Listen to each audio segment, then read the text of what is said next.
Panorama general del Estado mexicano en educación. Si hablamos de educación, abordamos términos comunes como libros, lápices, material de apoyo, docentes, aulas, tecnología, autoridades educativas y administrativas, solo por mencionar algunos. Sin embargo, pocas veces abordamos el aspecto político como senadores, diputados, presidentes, gobernadores, economistas o figuras públicas o de imagen publicitaria, siendo estos los pilares que mueven el trasfondo educativo.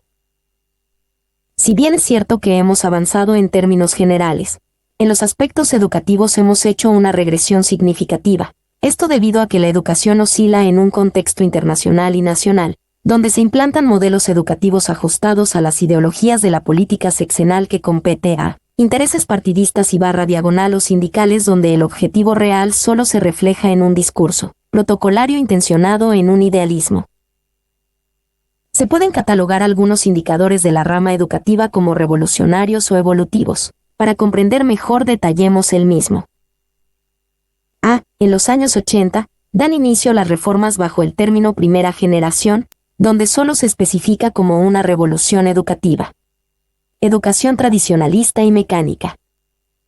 En la década de los 90, se nombran reformas de segunda generación dado que se toma el acuerdo para la modernización y descentralización educativa. Aparecen protocolos de inclusión escolar e igualdad educativa. Nuestro presente nombra al acto protocolario como tercera vía con doble finalidad, productivismo y democratización. Cada uno de ellos definidos por actividades específicas bajo ideologías políticas, socioculturales y económicas. En su paso evolutivo podemos citar algunos aspectos sociales e históricos que han permitido el avance educativo, pero que han llevado a una evolución forzada de nuestra calidad educativa. Primero, durante el periodo sexenal del expresidente Carlos Salinas de Gortari se estableció la negociación de ingreso de la OCDE en México, obligando al sistema político mexicano a ceñirse a sus políticas de desarrollo. Entre sus principales compromisos estuvo la creación de instituciones que formaran al ciudadano en educación técnica, preparación para el trabajo, por encima de la humanista a partir de 1993. Segundo, en el periodo sexenal del expresidente Ernesto Zedillo Ponce de León, a manera de seguimiento se crean las universidades tecnológicas y la descentralización educativa, enmarcando de esta manera un avance político, económico y educativo. Tercero, a la llegada del Partido Acción Nacional al dominio político nacional, México llegaba a un proceso democrático falsamente efectivo. Esta afirmación reflejada por el dominio total del sistema educativo por el Sindicato Nacional de Trabajadores de la Educación. Cabe mencionar que más que progreso por la calidad de la educación se denomina como un acuerdo político más que académico. Entre las cláusulas del acuerdo podemos mencionar que áreas de la iniciativa privada como la capacitación magisterial, la certificación de habilidades y la evaluación por recomendación del Banco Mundial 2008 toman fuerza durante este periodo de cambio presidencial, haciendo a un lado las nacientes ideologías del plan y programas de educación básica por competencias, continuando así el marco político más que educativo. Cuarto, con la llegada del gobierno de las reformas caen muchos acuerdos políticos en materia educativa. Entre ellos se retoma su papel como primer encargado de la educación nacional. Sin embargo, la reforma educativa genera grandes cambios para todo el sistema, entre ellos las evaluaciones para elevar la calidad de la educación, la asignación de plazas docentes, la preparación de los docentes y administrativos de las escuelas públicas, la integración de las TIC en el sistema educativo como realidad, apoyos para remodelación y creación de nuevas escuelas en zonas con difícil acceso, entre otros. De igual manera se destaca el cambio en la estructura de la educación basada en competencias desde preescolar hasta secundaria y el seguimiento en educación media y superior.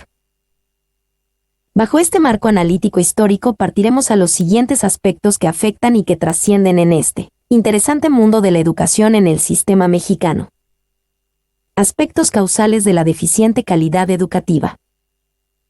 Vivimos en un país tercermundista donde las ideologías económicas y políticas mueven las masas sociales. Al ser nuestro panorama un poco precario en acción, incongruente y protocolario, nuestras expectativas educacionales varían notablemente en comparación a otros países, Sin embargo, no hemos sido capaces de citar los factores que alteran la armonía y desarrollo de la calidad educativa, pero a diferencia de otros más hemos sido partícipes de los cambios y observadores de primera fila de algunos. De ellos, por ejemplo, como primer ejemplo tenemos a los sistemas políticos nacionales, presidencia nacional, gubernatura estatal, presidencia municipal y subordinados de cada nivel, que solo visualizan intereses partidistas, bienes materiales y económicos así como el parentesco en gabinetes oficiales. Con todo este panorama político se da origen a las compras de certificados, títulos y licencias para ejercer en el campo laboral. El principal problema de los llamados docentes tradicionalistas se dio como factor común la insatisfacción, /diagonal o frustración vocacional, pero que por tener influencias políticas o compras de plazas laborales desempeñaron un papel poco deseable para su persona. En segundo ejemplo podemos encontrar las afiliaciones sindicales, que bajo el resguardo político más allá de ser un beneficio para elevar la calidad de la educación, se torna en el principal opositor de la misma.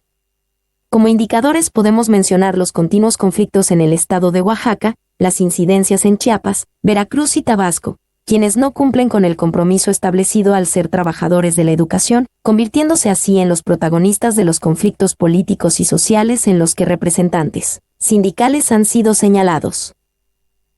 Como tercer ejemplo se encuentran los altos índices de marginación educativa, cultural y social que existe en nuestra entidad federal. Cabe mencionar que somos un país clasificado por la OCDE en los últimos lugares en calidad educativa, esto carente a la preparación o deficiente de la misma de cada uno de los docentes enviados a zonas rurales o de difícil acceso. Mencionado lo anterior, podemos afirmar que si se prepara a un docente bilingüe y se le especializa en áreas necesarias para cumplir con la reforma educativa vigente, los resultados podrían variar notablemente y en forma continua comenzar a erradicar esos factores que entorpecen la calidad de la educación. Realidades en la calidad educativa.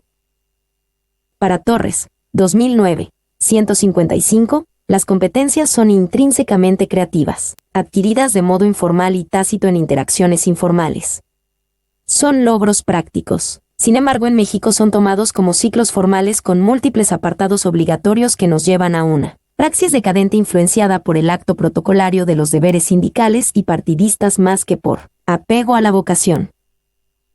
Algunos teóricos del aprendizaje mencionan que el individuo debe aprender a partir de sus experiencias y vivencias. Sin embargo, los conocimientos cada vez son menos atrayentes para el alumnado por situaciones externas al sistema educativo nacional.